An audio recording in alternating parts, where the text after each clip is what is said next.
মুখ্যমন্ত্রীর ধমকের পরই সুর নরম হুমায়ুন কবিরের। মমতা বন্দ্যোপাধ্যায়ের অবর্তমানে অভিষেকের নেতৃত্বেই দল চলবে, নেত্রী বললে ইস্তফা দেব জানালেন ভরতপুরের তৃণমূল বিধায়ক। অভিষেক বন্দ্যোপাধ্যায়ের সঙ্গে উঁচু গলায় কথা বলার জন্য হুমায়ুনকে কড়া ভাষায় তিরস্কার করেছিলেন মুখ্যমন্ত্রী মমতা বন্দ্যোপাধ্যায়। দলনেত্রীর হুমকির মুখে পড়ে এবার সুর নরম করলেন ভরতপুরের তৃণমূল বিধায়ক। মমতা বন্দ্যোপাধ্যায়ের অবর্তমানে আমাদের নেতা অভিষেক বন্দ্যোপাধ্যায় জানালেন হুমায়ুন কবির। অভিষেক বন্দ্যোপাধ্যায় ট্যালেন্ট, নেতৃত্ব, সে আগামী দিনে তৃণমূলের এখন নাম্বার 2 আছে। আগামী দিনে মমতা বন্দ্যোপাধ্যায় যখন রিটায়ারমেন্ট করবে বা মমতা বন্দ্যোপাধ্যায় যখন আরও বয়সপ্রাপ্ত হয়ে যাবে, তখন আমাদের যোগ্য নেতৃত্ব অভিষেক বন্দ্যোপাধ্যায় দেবে। শুক্রবার মুর্শিদাবাদ জেলা নেতৃত্বের সঙ্গে বৈঠক করেন তৃণমূল নেত্রী মমতা বন্দ্যোপাধ্যায়।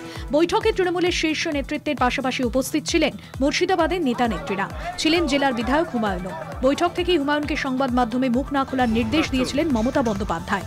এই আবহে সংবাদ মাধ্যমের সামনেই অন্য সুর বিধায়কের গলায়। নেত্রী যদি কালকে আমাকে বলে তোমাকে কিছু করতে হবে না, তুমি দল ছেড়ে দাও, আমি নেত্রীর কথাই শিরোধার্য ছেড়ে দিয়ে চুপচাপ বসে যাব, কোনো দলে যাব না। ঐক্যবদ্ধভাবে লড়লে মুর্শিদাবাদের 3টি আসনেই জয় নিশ্চিত তৃণমূলের। শুক্রবার লোকসভা নির্বাচনের প্রস্তুতি বৈঠকে মুর্শিদাবাদের নেতাদের এমনটাই বার্তা দেন মুখ্যমন্ত্রী মমতা বন্দ্যোপাধ্যায়। নেত্রীর সুরেই সুর মেলালেন ভরতপুরের তৃণমূল বিধায়ক হুমায়ুন কবির। আমি নেত্রীর উপর আস্থাশীল, দল আমাকে বহরমপুর লোকসভার প্রার্থী করলে অধীর চৌধুরীকে 2 লক্ষ ভোটে হারাবো, নেত্রী বললে ইস্তফা দেব।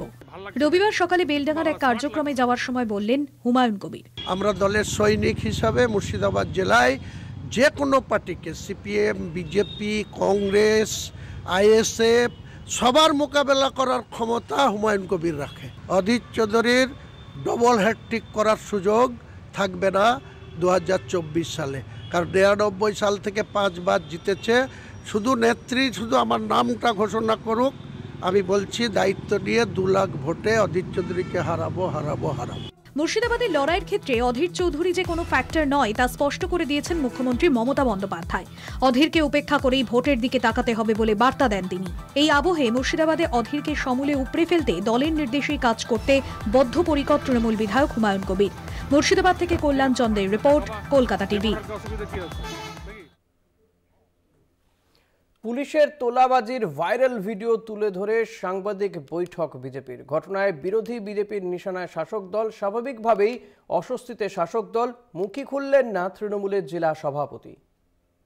রাস্তায় দাঁড়িয়ে এভাবেই গাড়ি থেকে তোলা আদায় করছে। এক লরি চালকের তোলা এই ভাইরাল ভিডিও তুলে ধরে সাংবাদিক বৈঠক করল জলপাইগুড়ি জেলা বিজেপি। ভিডিওয় দেখা যায় বানারহাট থানার অন্তর্গত তেলেপাড়া চৌপতি এলাকায় গভীর রাতে বিভিন্ন গাড়ি লরি থেকে হাত বাড়িয়ে টাকা তুলছেন পুলিশ কর্মীরা। ভিডিও প্রকাশ্যে নেই সুর চড়িয়েছে বিজেপি।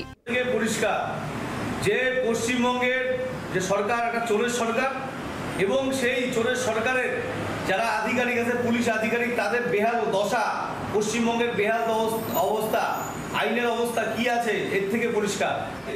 এইভাবে গাড়ি থামিয়ে এইভাবে পুলিশ তোলা তুলছে, এবং এই পুলিশ প্রশাসনকে ধিক্কার জানাই যে যারা সমাজের আইনের রক্ষক তারাই আজকে ভক্ষকে পরিণত হয়েছে। এটা তুলি করা তো এটা কি বলবো, আমরা টিপ অফ দ্য আইসবার্গ বলি আমরা, একটা ওই হিমশৈলের চূড়া মাত্র।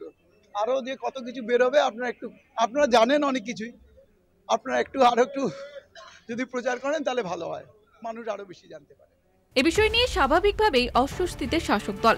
কোনো প্রতিক্রিয়া দিতে চাননি তৃণমূলের জেলা সভাপতি মহুয়া আগম। ভিডিও প্রকাশ্যে আসছে যে দেখা যাচ্ছে পুলিশ প্রশাসন বানারহাট থানার অন্তর্গত এটা গয়েরকাটা সমস্ত জায়গাটা, যেটা একজন চালক তিনি নিজে সেই ভিডিওটি করেছেন। দেখা যাচ্ছে পুলিশ টাকা নিচ্ছে, এখন লরিগুলোকে আটক করে রীতিমতো টাকা নিতে দেখা যাচ্ছে পুলিশকে।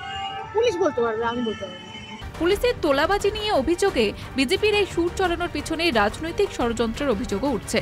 অন্যদিকে বিষয় নিয়ে শাসক দলকেই দুষছেন বিজেপি নেতৃত্ব। বানারহাট থেকে শুভজিৎ দেবনাথের রিপোর্ট, কলকাতা টিভি।